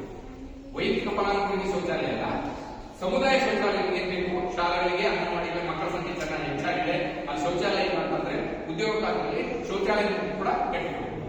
ಗೋಡನ್ ಈಗಾಗಲೇ ಹೇಳಿದ್ರೆ ಗೋಡನ್ ಕೂಡ ಕಟ್ಟಲಿಕ್ಕೆ ಅವಕಾಶ ಇದೆ ಅಂತ. ಇದನ್ನೆಲ್ಲ ವಿಚಾರ ತಿಳ್ಕೊಳ್ಳಿ. ಸಾರ್ವಜನಿಕರು ಕೂಡ ಹೇಳ್ಕೊಂಡು ಯೋಜನೆ ಸದುಪಯೋಗ ಪಡ್ಕೊಳ್ಳಿ ಹೇಳ್ತೀನಿ. ಇನ್ನೇನಾದ್ರೂ ಕೂಡ ನಾನು ಹೇಳಿದ ವಿಚಾರಗಳಲ್ಲಿ ಪ್ರಶ್ನೆ ಇದ್ರೆ ಇವರು ನಮ್ಮ ಪಶ್ಚಿಮ ತಂಡದವರು ವರದಿಯನ್ನು ಓದ್ತಾರೆ. ವರದಿ ಓದಾದ್ಮೇಲೆ ಏನಾದ್ರು ಪ್ರಶ್ನೆಗಳಿದ್ರೆ ಕೊನೆಯಲ್ಲಿ ನೀವು ಪ್ರಶ್ನೆಯನ್ನ ಟೈಪ್ ಮಾಡಬೇಕು. ಈ ತರ ವಿಚಾರ ಇದಿದೆ ಅಂತ. ಈಗೇನು ಈ ಪಶ್ಚಿಮ ನಮ್ಮ ತಂಡದವರು ಓದ್ತಾರೆ, ಅದ್ರಲ್ಲಿ ಏನಾದ್ರೂ ಕೂಡ ಅನ್ಯಾಯ ಆಗಿದ್ರೆ, ಕಾಮಗಾರಿಯನ್ನೇ ಮಾಡದೆ ಬಿಲ್ ತಗೊಂಡಿದ್ರೆ, ಉದಾಹರಣೆಗೆ 1 ಕಿಲೋಮೀಟರ್ ರಸ್ತೆ ಮಾಡಿದ್ರೆ ಹೇಳ್ತಾರೆ, ಇವೆಲ್ಲ 4 1 ಕಿಲೋಮೀಟರ್ ಮಾಡಿದ್ರೆ ಬರ್ಕೊಂಡು ಆದ್ರೆ ಆ ಸ್ಥಳಕ್ಕೆ ಹೋಗಿ ಅಳತೆ ಮಾಡಿದಾಗ ಬರೀ 800 ಮೀಟರ್ ಇರುತ್ತೆ, 200 ಮೀಟರ್ ಮಾಡಿರೋದಿಲ್ಲ. ಆದ್ರೆ ಬಿಲ್ಲೆಲ್ಲ ಪೇಮೆಂಟ್ ಆಗಿರುತ್ತೆ, 1 ಕಿಲೋಮೀಟರ್ಗೆ ಪೇಮೆಂಟ್ ಆಗಿದೆ. ಆ ತರದ ಏನೋ ಅನ್ಯಾಯ ಆಗಿದ್ರೆ ನೀವು ಪ್ರಶ್ನೆ ಮಾಡಬಹುದು. ಕಾಮಗಾರಿಯನ್ನೇ ಮಾಡಿದ್ರೆ ಬಿಲ್ ಮಾಡ್ಕೊಂಡಿರ್ತಾರೆ ಕೆಲವರು. ಧನಸ್ಪಟ್ಟಿ ಇರ್ಬೋದು ಅಥವಾ ಕೃಷಿ ಹೊಂಡ ಇರ್ಬೋದು. ಈ ಹಿಂದೆ 3 ವರ್ಷದಿಂದ ಅಪ್ಪಂಗ ಆಗಿತ್ತು. ಈಗ ಸೊಸೆಗೆ ಅಥವಾ ಮಗನಿಗೆ ಅದೇ ಕೃಷಿ ಹೊಂಡ ಅಥವಾ ಧನಸ್ಪಟ್ಟಿ ತೋರ್ಸ್ಕೊಂಡು ಬಿಲ್ ಮಾಡಿ. ಆ ತರದಲ್ಲಿ ಏನಾದ್ರು ಕಟ್ಟೋದಲ್ಲೇ ಮನೆಯನ್ನೇ ಕಟ್ಟೋದನ್ನ ಬಿಲ್ ಮಾಡ್ಕೊಂಡಿದ್ರೆ ಇದನ್ನೆಲ್ಲರೂ ಕೂಡ ಪ್ರಶ್ನೆ ಮಾಡಲಿಕ್ಕೆ ನಿಮ್ಮ ಅವಕಾಶ ಇದೆ. ಇದೇ ಈ ವೇಳೆಯಲ್ಲಿ ನಿಮಗೆ 15ನೇ ಹಣಕಾಸು ವೆಚ್ಚವನ್ನು ಕೂಡ ನೀವು ವರದಿಯನ್ನು ಓದ್ತಾರೆ. 15ನೇ ಹಣಕಾಸು ಕೂಲಿ ಭಾಗಕ್ಕೆ ಬರೋದಿಲ್ಲ. ಪಂಚಾಯತಿ ವ್ಯಾಪ್ತಿಯಲ್ಲಿ ಶುಚಿತ್ವವನ್ನು ಕಾಯ್ಕೊಳ್ಳಿಕ್ಕೆ ಕುಡಿಯುವ ನೀರು, ವಿದ್ಯುತ್ ಇವುಗಳಿಗೆಲ್ಲ ಕೂಡ ಸಂಬಂಧಪಟ್ಟಂತೆ ಮತ್ತೆ SC ST ಅವರಿಗೆ, ಮಹಿಳೆಯರಿಗೆ ಇವೆಲ್ಲ ಕೂಡ ಖರ್ಚು ಮಾಡಲಿಕ್ಕೆ ಸಂಬಂಧಪಟ್ಟಂತೆ ಅವಕಾಶ ಇರುತ್ತೆ 15ನೇ ಹಣಕಾಸು ವೆಚ್ಚದಲ್ಲಿ. ಅದನ್ನು ಕೂಡ ವರದಿಯನ್ನು ಓದ್ತಾರೆ. ಅದು ಯಾವಾಗಲೂ ಕೂಡ ಇಲ್ಲಿ ಖರ್ಚು ಮಾಡಿಲ್ಲ ಅಥವಾ ಖರೀದಿಸಿಲ್ಲ ಅಂತಂದ್ರೆ ಪ್ರಶ್ನೆ ಮಾಡಲಿಕ್ಕೆ ನಿಮ್ಮ ಅವಕಾಶ ಇದೆ. ಕನ್ನಡ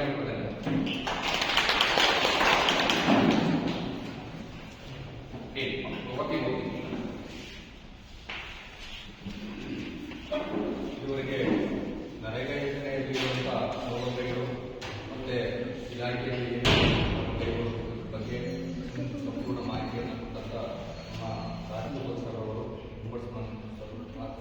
ಹೇಳಿ ಹಾಸನ ಇವರಿಗೆ ಅಭಿನಂದನೆಗಳು. ಕಾರ್ಯಕ್ರಮದಲ್ಲಿ ಮತ್ತೆ ಸಾಮಾಜಿಕ ವರದಿಗಳನ್ನ ತಂಡದವರು ಮಾಡಬೇಕು.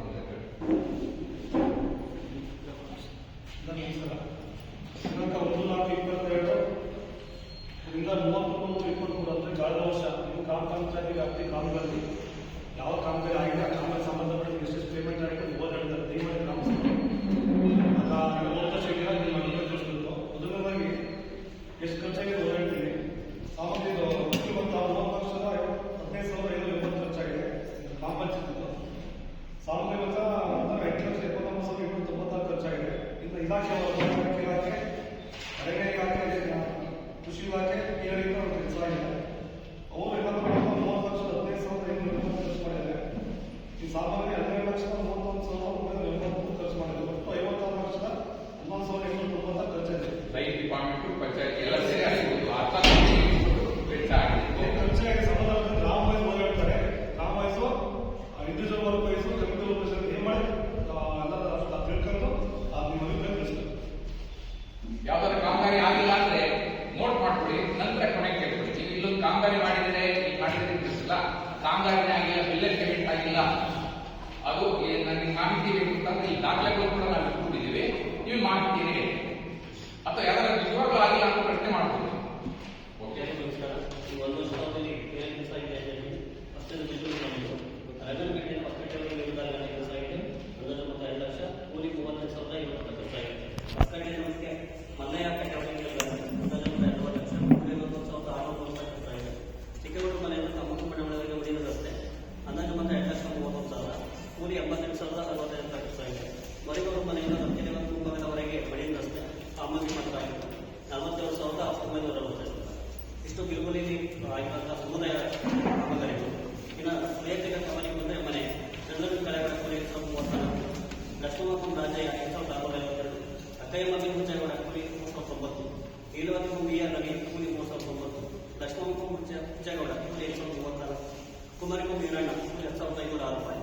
ಶ್ರುತಿಕು ಪರಮೇಶ್ವರ್ ಕೂಲಿ 9,158 ರೂಪಾಯಿ. ನಂತರಕ್ಕೆ ಸನ್ನೆಗೌಡ ಕಟ್ಟೆಗೌಡ ಕೂಲಿ 12,360 ರೂಪಾಯಿ. ಸಾಮಗ್ರಿ 6,653, ಒಟ್ಟು 19,100 ರೂಪಾಯಿ ಖರ್ಚಾಗಿದೆ. ಪುಟ್ಟರಾಜ ಮೈಗೌಡ ಕೂಲಿ 12,360 ರೂಪಾಯಿ. ಇಷ್ಟು ತಿರುಪತಿ ಗ್ರಾಮಗಳು. ನೆಕ್ಸ್ಟ್ ಶಿರದಹಳ್ಳಿ ಮರಿಯಪ್ಪನ ಕಟ್ಟೆ ಹಿಂಭಾಗದಿಂದ ಕಟ್ಟೆಪುರ ನಾನೆಯವರಿಗೆ ನೀರು ತರಬೇಕಾಗಿದೆ ಕೆಲಸ. ಕೂಲಿ 1,73,040 ರೂಪಾಯಿ. ಸಾಮಗ್ರಿ 26,640 ರೂಪಾಯಿ. ಒಟ್ಟು 1,99,650 ರೂಪಾಯಿ ಖರ್ಚಾಗಿದೆ. ಇನ್ನು ಕೊಟ್ಟಿಗೆ ಬಸಯ್ಯ ಕೊಟ್ಟಿಗೆ ಕೂಲಿ 12,360. ಮಹೇಶ್ವರಿ ವೆಂಕಯ್ಯ ಕೂಲಿ 5,960. ಕಾಂತರಾಜು ಖಾತೆವಾಡ ಕೂಲಿ 12,360. ಕೂಲಿ ಸಾಮಗ್ರಿ 6,650. ಒಟ್ಟು 19,100 ರೂಪಾಯಿ ಆಗಿದೆ. ಭಾಗ್ಯಶ್ರೀ ಕುಮಾರ ಕೂಲಿ 12,360 ರೂಪಾಯಿ. ಸೋಫಿ ರತ್ನಮ್ಮ ಜಯಲಿಂಗಪ್ಪ ಸಾಮಗ್ರಿ 6,460 ರೂಪಾಯಿ. ಮನೆ ಲಕ್ಷ್ಮೀ ಮಂಜುಂಡಯ್ಯ ಕೂಲಿ 8,506 ರೂಪಾಯಿ. ಪುಟ್ಟಮಕ್ಕಳು ಪಾಪಯ್ಯ 1,506. ಜಯಮಕ್ಕ ಗುಂಡಯ್ಯ ಕೂಲಿ 7,404. ಲಕ್ಷ್ಮೀ ಜವರಯ್ಯ ಕೂಲಿ 1,652. ಕೆಂಪಪಡಿ ಬಸವಲಿಂಗಯ್ಯ ಕೂಲಿ 1,652 ರೂಪಾಯಿ. ಪುಷ್ಪಲತಾ ಗಂಗರಾಜ ಕೂಲಿ 1,652. ಸುಪ್ಪಿಡಿಕು ಬಸವರಾಜಯ್ಯ ಕೂಲಿ 1,652 ರೂಪಾಯಿ. ಇಷ್ಟು ಶಿವನಲ್ಲಿ ನಾವಿರುವಂಥದ್ದು. ರಾಮಸ್ವಾಮಿ ಒಡ್ಡರಕಟ್ಟೆ ವಿಭಾಗದಿಂದ ಮತ್ತೆ ಕೋಡಿಯವರೆಗೂ ನೀರುಗಾರಿಕೆ ಅಂದಾಜು 2 ಲಕ್ಷ. ಕೂಲಿ 1,48,350 ರೂಪಾಯಿ. ಸಾಮಾನ್ಯ 25,671. ಒಟ್ಟು 1,73,990 ರೂಪಾಯಿ ಖರ್ಚಾಗಿದೆ. ದೊಡ್ಡ ಕೋಡಿಯಿಂದ ಕಾಲೆಯಿಂದ ನೀರುಗಾರಿಕೆ ಅಂದಾಜು 2 ಲಕ್ಷ. ಕೂಲಿ 1,18,650 ರೂಪಾಯಿ. ಸಾಮಾನ್ಯ 74,906. ಒಟ್ಟು 1,93,550 ರೂಪಾಯಿ ಪೇಮೆಂಟ್ ಆಗಿದೆ. ಬಸೈಕಟ್ಟೆ ರಸ್ತೆಯಿಂದ ಅಮ್ಮನ ಮನದವರೆಗೆ ರಸ್ತೆ ಅಂದಾಜು 3,12,000 ರೂಪಾಯಿ. ಕೂಲಿ 1,65,600 ರೂಪಾಯಿ ಖರ್ಚಾಗಿದೆ. ಹೊಸ ಮಡವಳ್ಳಿ ದಕ್ಷಿಣ ದಿಕ್ಕಿಗೆ ರಸ್ತೆ ಅಂದಾಜು 3 ಲಕ್ಷ. ಕೂಲಿ 1,18,340 ರೂಪಾಯಿ ಖರ್ಚಾಗಿದೆ. ಮಂಟಿ ರಸ್ತೆಯಿಂದ ನದಿ ಬರೆವರೆಗೆ ರಸ್ತೆ ಅಂದಾಜು 3 ಲಕ್ಷ. ಕೂಲಿ 1,95,600 ರೂಪಾಯಿ ಆಗಿದೆ. ಕುಳ್ಕಲ್ ಗುಡಿಯಿಂದ ಕಸವಲಿಯ ಮಣಿಯೂರು ರಸ್ತೆ ಸಾಮಾನ್ಯ 1,68,570 ರೂಪಾಯಿ ಖರ್ಚಾಗಿದೆ. ಕನ್ಯಾಗುಡಿ ಮನೆಯಿಂದ RS ರಾಜಮಂದಿರದವರೆಗೆ ಮಣಿಯೂರು ರಸ್ತೆ ಸಾಮಾನ್ಯ 44,950 ರೂಪಾಯಿ. ವಡಾಳ ಮಂಡಿ ಕಟ್ಟೆ 13,445 ರೂಪಾಯಿ ಸಾಮಗ್ರಿ. ಮನೆ ಧರ್ಮವತಿ ಮುಂಜೇಗೌಡ 8,650 ರೂಪಾಯಿ. ಕೃಷ್ಣೇಗೌಡ ಮಾಯಿಗೌಡ ಕೂಲಿ 8,652. ಚಂದ್ರಮಕ್ಕ ಸಂಖ್ಯೆಗೌಡ ಕೂಲಿ 8,652 ರೂಪಾಯಿ. ರತ್ನಮಕ್ಕ ಅಣ್ಣಾಜಿಗೌಡ ಕೂಲಿ 8,652 ರೂಪಾಯಿ. ಶಾಮಲಕ್ಕ ವೀರೇಶ್ ಕೂಲಿ 6,900. ಬಟ್ಟೆ ಕರಿಗೌಡ ರಾಣಿ ಕೆಂಪೇಗೌಡ ಕೂಲಿ 12,978. ಸಾಮಗ್ರಿ 6,450 ರೂಪಾಯಿ. 19,630 ರೂಪಾಯಿ. ಕವಿಗೌಡ ಕೂಲಿ 12,360 ರೂಪಾಯಿ. ಮಧ್ಯವಾದಿ ಜವರೇಗೌಡ ಕೂಲಿ 12,360. ಸಾಮಗ್ರಿ 6,660. 19,630 ರೂಪಾಯಿ ಖರ್ಚಾಗಿದೆ. ಸೌಮ್ಯಗೌಡ ಕೆಂಪೇಗೌಡ 19,630 ರೂಪಾಯಿ. ಮಂಜಗೌಡ ದೊಡ್ಡಗೌಡ ಸಾಮಗ್ರಿ 7,000. ರಾಮಪುರ ಸರ್ಕಾರಿ ಮಹಿಳಾ ಪದವಿ ಪೂರ್ವ ಕಾಲೇಜು ಆಟೋ ಮೈದಾನದಲ್ಲಿ ಕಬಡ್ಡಿ ಅಭಿಯಾನ ಅಂದಾಜು 2,80,000. ಕೂಲಿ 57,440 ರೂಪಾಯಿ ಖರ್ಚಾಗಿದೆ. ಸರ್ಕಾರಿ ಪದವಿ ಪೂರ್ವ ಕಾಲೇಜಿನ ಆಟೋ ಮೈದಾನದಲ್ಲಿ ಖೋಖೋ ಅಭಿಯಾನ ಅಂದಾಜು 3,90,000. ಕೂಲಿ 1,01,924 ರೂಪಾಯಿ ಖರ್ಚಾಗಿದೆ. ಇನ್ನು ಸರ್ಕಾರಿ ಪದವಿ ಪೂರ್ವ ಕಾಲೇಜು ಆಟೋ ಮೈದಾನದಲ್ಲಿ ವಾಲಿಬಾಲ್ ಅಭಿಯಾನ ಅಂದಾಜು 5,90,000 ರೂಪಾಯಿ. ಕೂಲಿ 1,16,920 ರೂಪಾಯಿ ಖರ್ಚಾಗಿದೆ. ಪದವಿ ಪೂರ್ವ ಕಾಲೇಜು ಆಟೋ ಮೈದಾನದ ರನ್ನಿಂಗ್ ಟ್ರ್ಯಾಕ್ ಅಭಿಯಾನ ಅಂದಾಜು 5,60,000. ಕೂಲಿ 2,37,312 ರೂಪಾಯಿ ಖರ್ಚಾಗಿದೆ. IPF ಕರಿಗುಡಿ ಅಂದಾಜು 1 ಲಕ್ಷ. ಕೂಲಿ 49,440. ಸಾಮಗ್ರಿ 5,038 ರೂಪಾಯಿ. ಒಟ್ಟು 99,478 ರೂಪಾಯಿ ಖರ್ಚಾಗಿದೆ. ಸಪ್ಪೋಸ್ನಿಂದ ಸ್ಮಶಾನವರೆಗೆ ಮಣಿಯೂರು ರಸ್ತೆ ಅಂದಾಜು 50,000. ಕೂಲಿ 29,664. ಸಾಮಗ್ರಿ 19,800. ಒಟ್ಟು 43,525 ರೂಪಾಯಿ ಖರ್ಚಾಗಿದೆ. ಮನೆ ನಾಗಪುರ ಶಿವಣ್ಣ ಕೂಲಿ 60,900 ರೂಪಾಯಿ. ಅಮೃತಪುರ ಜಯರಾಮ ಕೂಲಿ 20,810. ಕಾಂತಪುರ ಧರ್ಮೇಗೌಡ ಕೂಲಿ 1,650 ರೂಪಾಯಿ. ಇಷ್ಟು ರಾಮಪುರ ಕೂಡಲು ಚೌಡಮಾಡಲಿಂದ ಹುಚ್ಚೆಗೊಂಡವರೆಗೆ ನೀರುಗಾರಿಕೆ ಅಂದಾಜು 1,75,000. ಕೂಲಿ 1,06,990 ಆಗಿದೆ. ಕೆಂಬಾಯಿಗಡದಿಂದ ಹುಟ್ಟುಕೋರಿಗೆ ನೀರುಗಾರಿಕೆ ಅಂದಾಜು 1,75,000. ಕೂಲಿ 1,48,320 ರೂಪಾಯಿ ಖರ್ಚಾಗಿದೆ. ಮನೆ ಆಶಾಪುರ ಮಹೇಶ ಕೂಲಿ 2,098. ರತ್ನಪುರ ಮಂಗಣ್ಣ ಕೂಲಿ 8,652. ಸೌಭಾಗ್ಯಪುರ ಶಿವಣ್ಣ ಕೂಲಿ 3,090. ದಾದಾಪುರ ಆನಂದ ಕೂಲಿ 8,656.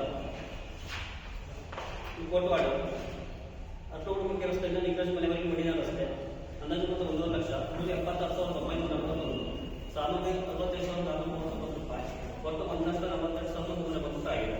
ಅಥವಾ ಕೆಲಸದ ಸಣ್ಣ ಮನೆಯವರಿಗೆ ಅಷ್ಟೇ ಅಂದಾಜು 1 ಲಕ್ಷ, ಕೂಲಿ 64,572 ರೂಪಾಯಿ, ಸಾಮಾನ್ಯ 53,964, ಒಟ್ಟು 1,15,536 ಖರ್ಚಾಗಿದೆ. ಸೌಮ್ಯಪ್ಪ ಮನೆ, ಸೌಮ್ಯಪ್ಪ ಎ ಸತೀಶ್ ಕೂಲಿ 8,452 ರೂಪಾಯಿ, ಸಾವಿರದ ಸುರೇಶ ಕೂಲಿ 19,155, ಲಕ್ಷ್ಮಮ್ಮ ಬಿಟ್ಟಯ್ಯ ಕೂಲಿ 8,452, ಮಹಾದೇವಿ ಸಣ್ಣ ಯೋಗಿ ಕೂಲಿ 8,452 ರೂಪಾಯಿ, ಸುನೀತಪ್ಪ ಮುಂಜಾಗಡ ಕೂಲಿ 8,452, ಕುಮಾರವೆಂಕಟಯ್ಯ ದನಕೊಟ್ಟಿಗೆ ಕುಮಾರವೆಂಕಟಯ್ಯ ಕೂಲಿ 8,940 ರೂಪಾಯಿ, ಸಾಮಾನ್ಯ 30,979, ಒಟ್ಟು 39,940 ರೂಪಾಯಿ ಪೇಮೆಂಟ್ ಆಗಿದೆ. ನವೀನ್ ಕುಮಾರ್ ಸೋಮಯ್ಯ ಕೂಲಿ 12,360, ಸಾಮಾನ್ಯ 30,392, ಒಟ್ಟು 43,339 ರೂಪಾಯಿ ಖರ್ಚಾಗಿದೆ. ರತ್ನಮ್ಮ ಸ್ವಾಮಿ ಸಾಮಾನ್ಯ 7,000, ಸುನೀಲ್ ಬಿ ವೆಂಕಟರಾಮ ಸಾಮಾನ್ಯ 8,090, ರೂಪಾಕಪ್ಪು ದಾಸಪ್ಪ ಕಟ್ಟೆಪಾಲದಿಂದ ಒಳಕೆರೆ ಮಗಳವರೆಗೆ ನೀರುಗಾಲ ಅಂದಾಜು 2 ಲಕ್ಷ, ಕೂಲಿ 2,12,590 ರೂಪಾಯಿ ಖರ್ಚಾಗಿದೆ. ಸಾಮಾನ್ಯ 32,021, ಒಟ್ಟು 2,49,640 ರೂಪಾಯಿ ಪೇಮೆಂಟ್ ಆಗಿದೆ. ಗುಮ್ಮನ ಕೆರೆ ಸಮಗ್ರ ಅಭಿವೃದ್ಧಿ ಕೂಲಿ 1,60,240, ಮನೆ ಶಂಕರ ಕೂಲಿ 8,652 ರೂಪಾಯಿ, ತಾರಾಕ್ಷಿ ರಂಗಭೋಗಿ ಕೂಲಿ 8,452 ರೂಪಾಯಿ, ಪುಟ್ಟಮಣಿ ಜವರ ಕೂಲಿ 16,068 ರೂಪಾಯಿ, ಸೋಫಿ ತಂಗೇವಾಡ ನೀಲೇಗೌಡ ಕೂಲಿ 5,572 ರೂಪಾಯಿ, ಸಾಮಾನ್ಯ 6,175, ಒಟ್ಟು 11,730 ರೂಪಾಯಿ ಖರ್ಚಾಗಿದೆ. ವೈರಾರಿಗೌಡ ನೀಲೇಗೌಡ ಕೂಲಿ 5,562 ರೂಪಾಯಿ, ಸಾಮಾನ್ಯ 6,175, ಒಟ್ಟು 11,930 ರೂಪಾಯಿ ಖರ್ಚಾಗಿದೆ. ಮೀನಾಕ್ಷಿ ರಾಮು ಕೂಲಿ 5,522, ಸಾಮಾನ್ಯ 7,025, ಒಟ್ಟು 12,500